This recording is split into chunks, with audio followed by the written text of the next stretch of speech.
আঘাত শুধু হাতের নয়, শব্দের আঘাত আরও গভীর, আরও নির্মম। শরীরের ক্ষত সময়ের সাথে মুছে যায়, কিন্তু কথার আঘাত তার হৃদয়ের দেওয়ালে অমোচনীয় দাগ রেখে যায়। রাগের মুহূর্তে আমরা সব ভুলে যাই, ভেবে দেখার প্রয়োজনও বোধ করি না।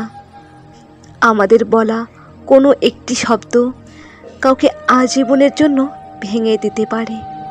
অনেক সম্পর্ক শেষ হয়ে যায়, অনেক ভালোবাসা নিভে যায়, শুধু কিছু কথার কারণে, যা বলার সময় আমরা ভাবিনি, কিন্তু যার রেশ থেকে যায় চিরকাল। তাই বলার আগে ভাবো, তোমার শব্দ অস্ত্র হয়ে উঠেছে কিনা, তোমার কথা কারো হৃদয়ে ক্ষত তৈরি করছে কিনা।